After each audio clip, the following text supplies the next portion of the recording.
Bom dia, Antônio César. Bom dia para você ligado no programa Bola em Jogo desta segundona. A segundona pelos lados do estádio Bernardo Rubens de Queiroz. Após o empate de ontem do Esporte Clube Mamoré frente à equipe do Boa, a delegação chegou em Patos de Minas por volta das 19 horas e a representação aconteceu agora no período da manhã.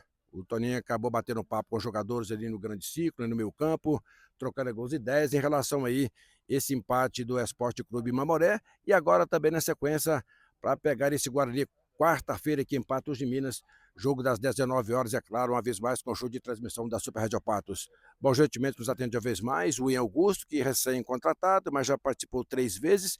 Ele participa do Bola em Jogo e fala primeiramente, Ian, gostaria que você falasse desse empate de ontem e também de algumas mudanças que o treinador acabou fazendo em relação à equipe, principalmente em relação a você, que acabou tirando você mais central, né? Você na Caldense e Patos Minas jogou mais centralizado e ontem você fez mais uma função ele pela esquerda. Bom dia, Rádio Patos. Bom dia. Ontem o resultado foi planejado, mas não foi o que a gente esperou no final do jogo, né? A gente sabe da nossa capacidade, do jogo que a gente fez ontem. A gente poderia ter saído com a vitória pelas chances que a gente teve. Bola na trave, o goleiro salvou, enfim. Não é lamentar, é um ponto importante que é o que foi buscado para a gente, sempre somado nessa reta final. E em relação ao meu posicionamento, eu sou um jogador de extrema, sou um atacante. Eu faço um 9 ali, já joguei muitos anos assim, mas a minha função de origem é pelos lados. O professor atendeu esse pedido e pela necessidade também da nossa equipe, pelo, pela chegada do Sacramento, que é um centroavante de ofício, e ele optou por jogar para o lado. Agora, na sua visão, Ian, em relação ao jogo com a Caldense aqui em Patos de Minas, quando a equipe venceu por 1-0, nesse jogo de ontem com o Boa, qual foi a evolução que você percebeu na equipe? A gente teve mais o controle da bola. Nosso meio ficou mais intenso, digamos assim, mais competitivo, né? A gente lutou mais, apesar do campo ser um pouco mais estreito, foi um jogo de muito combate, a gente venceu praticamente todos os combates. Eu acho que esse foi o diferencial do nosso jogo aqui contra a Caldense. Foi uma equipe que marcou bem, como você disse, né, Ian, principalmente o setor defensivo, mas vocês também ali no ataque, sempre voltando para marcar sem a bola, né?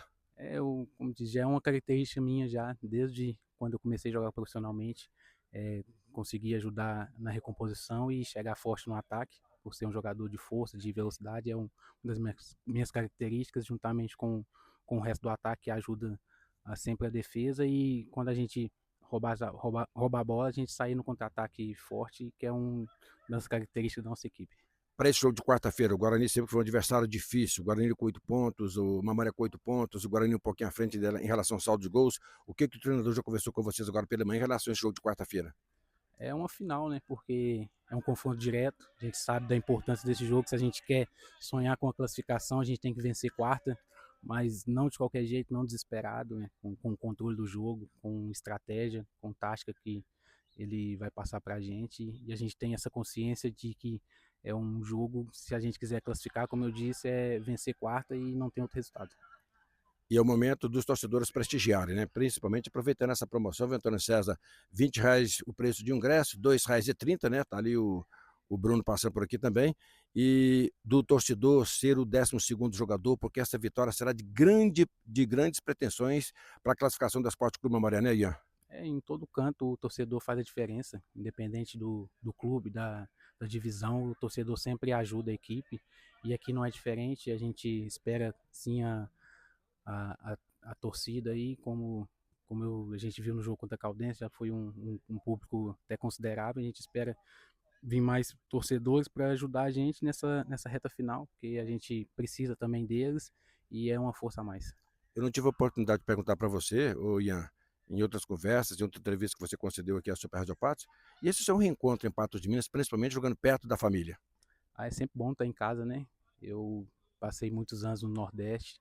O ano passado mesmo eu fiquei sem vir aqui na minha cidade por questões pessoais mesmo, da minha esposa, da gravidez da nossa filha. E agora retornando perto de casa é muito bom, perto dos amigos, dos parentes, né? E jogando também profissionalmente é muito gratificante. De vez em quando você tem a oportunidade de conversar com o Adilson Arlindo de Almeida, mais conhecido como Caiaba, ele conversa com você, ele te dá algumas dicas, já que ele foi um exímio atacante, realmente um ídolo aqui de Patos de Minas. Sempre que eu posso, eu vou visitar ele também, né? Que é um tio querido, sempre Sempre, todo lugar que eu vou na cidade, o pessoal fala dele, fala de como ele jogou. Isso é bom pra gente, né? Da família, ter esse ícone aqui na cidade como um jogador de futebol e eu seguir nos passos também. Sucesso e boa sorte para você, Vinho. Muito obrigado. Então tá aí, Antônio César, né? Esse é o Ian Augusto batendo papo com a gente aqui, como eu te disse no início da nossa entrevista, né? O jogador se apresentaram agora pela manhã, aquele trabalho de bate-bola no meio campo, aquela corridinha esperta, né? Aquele trabalho degenerativo, né? Os jogadores que jogaram, que participaram 90 minutos do jogo, os outros um trabalho mais forçado, e é claro que agora fica aquela expectativa, né? Da equipe que o treinador Tony Peço deverá colocar em campo para esse difícil compromisso frente à equipe do Guarani, às 19 horas no estádio Bernardo Rubens de Queiroz, lembrando sempre com show de transmissão da Super Rádio Patos. Com o Esporte Clube Memória para o programa Bola em Jogo, repórter Esmar Martins.